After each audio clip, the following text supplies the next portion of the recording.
మన సొసైటీ ఒక 10 ఏళ్ల కింద 50 ఏళ్ల కింద 30 ఏళ్ల కింద ఉన్నట్టు ఈరోజు లేదు.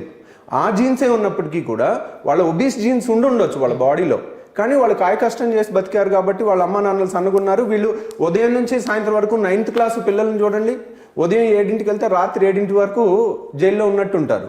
ఇంకా వాళ్ళకి ఆడుకోవడానికి స్కోపే లేదు, ఏమీ లేదు.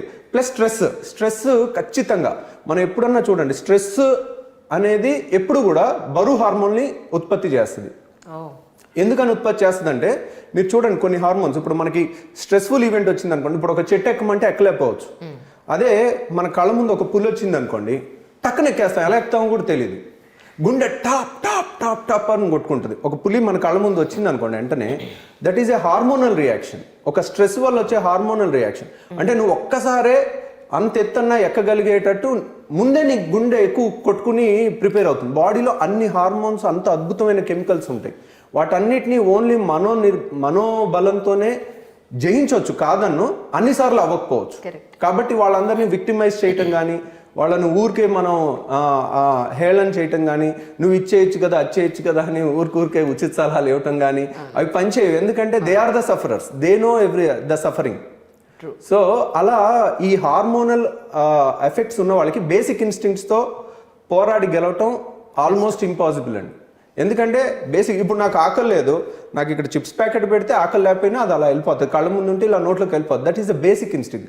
చిన్న పిల్లోడు నోట్లో ఏలు పెడితే చప్పరిచ్చటం అనేది ఎలా బేసిక్ ఇన్స్టింక్టో, అలా చప్పరిచ్చని పిల్లోడు బతకడు. నోట్లో వేలు పెడితే పుట్టిన బిడ్డ చప్పరిచ్చలేదంటే వాడు చచ్చిపోతాడు అని అర్థం. సక్లింగ్ రిఫ్లెక్స్ అంటారు, it is a life saving reflex.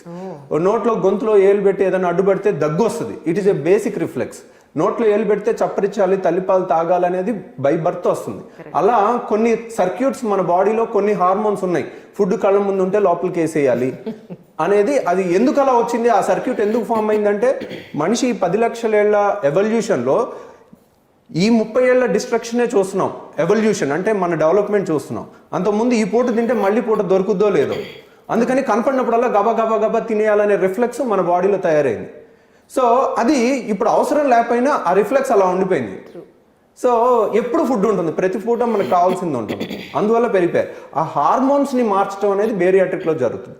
చాలా మంది అనుకుంటారు బేరియాట్రిక్ అంటే అరే 4 ఇడ్లీలు పడతాయి కదరా నీకు, 5 ఇడ్లీలు పడతాయి, దాన్ని 1 ఇడ్లీ పట్టేసేటట్టు చేస్తారు, నువ్వు తినలేవు కాబట్టి తగ్గుతారు అని అనుకుంటారు. That is wrong. That is wrong. నాట్లా వేస్తారు, దానివల్ల తక్కువ తింటారు, ఆటోమేటిక్ గా బరువు తగ్గుతారు అనేది అందరు జనరల్ అదేనండి. ద ఏబిసిడి బేసిక్స్ ఫండమెంటల్స్ కూడా. ఇప్పుడు అన్నవాహికకి బేరియాట్రిక్ సర్జరీలో అన్నవాహిక అంటే ఇసోఫేగస్ అండి, ఇక్కడ వరకు. మనం జీర్ణాశయాన్ని కొంచెం చిన్నది చేస్తాం. జీర్ణాశయంలో మన ఆకలికి సంబంధించిన హార్మోన్ గ్రెలిన్ అని ఉంటుంది. గ్రెలిన్ అని, కొన్ని లెప్టిన్ అని, PYY అని ఇవన్నీ ఉంటాయి. అవన్నీ కూడా అక్కడి నుంచి తయారవుతాయి. ఆ హార్మోన్స్ని తగ్గించాలంటే దాన్ని కొంత చిన్నది చేయటం కానీ, దాన్ని బైపాస్ చేయటం కానీ చేస్తాం. చేస్తే కనుక వాళ్ళకి ఆకలి తగ్గిపోయి బరువు తగ్గుతారు. ఇప్పుడు జీర్ణాశయంలో మేము తీసే ముక్క ఇంత ముక్క అండి, అంటే ఒక 50% తగ్గిస్తాం అనుకోండి. 50% తగ్గించినందువల్ల బరువు తగ్గుతారు. ఇప్పుడు మా మదర్కి నేను బేరియాట్రిక్ చేశాను, 80 kg ఇస్తాను, 60కి వచ్చారు. నేను పండ్రీనాథ్ గారు అని 250 kg పేషెంట్కి చేశాను, ఆయన 150 kg తగ్గారు. Same operation. అదే ఆపరేషన్ సపోజ్ మీ మీద చేశాను అనుకోండి, మీరు 1 kg కూడా తగ్గరు. Exactly the same operation.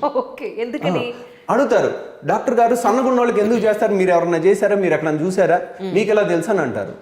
ఇది 1950 నుంచి బేరియాట్రిక్ సర్జరీ అనేది, bariatric surgery scientific name. Bariatric అంటే ఏంటి, లాటిన్ వర్డ్. బ్యారో మీన్స్ బరువు, బరువు తగ్గించే ఆపరేషన్ అని. It's a layman term, it's not a scientific name. Scientific name of bariatric surgery ఏంటంటే లాప్రోస్కోపిక్ స్లీవ్ గ్యాస్ట్రెక్టమీ. లాప్రోస్కోపిక్ అది ఒక రకం, లాప్రోస్కోపిక్ Roux-en-Y గ్యాస్ట్రోజెజనాస్టమీ ఇది అనమాట.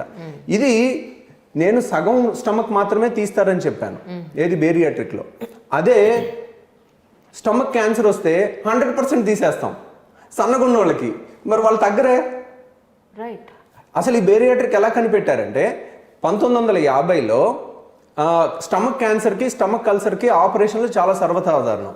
అప్పుడు వేల మందికి ఈ ఆపరేషన్ చేస్తుంటే సన్నగున్న వాళ్ళు అలాగే ఉన్నారు. ఈ ఆపరేషన్ తర్వాత లావు ఉన్నవాళ్ళు, షుగర్ ఉన్నవాళ్ళు రివర్స్ అయిపోతుంది.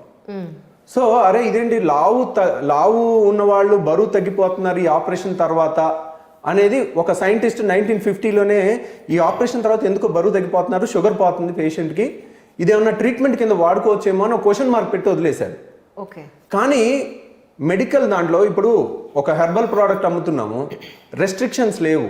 ఒక డ్రగ్ అమ్ముతున్నాము, దానికి phase 1, phase 2, phase 3, phase 4 trials అయ్యి అందరు మనుషుల మీద పరిశోధనలు చేసి ఫస్ట్ కుక్కల మీద ఎలకల మీద చేసి తర్వాత మనుషుల మీద చేసి వచ్చేసరికి దాని రేట్ అమాంతం పెరిగిపోతుంది.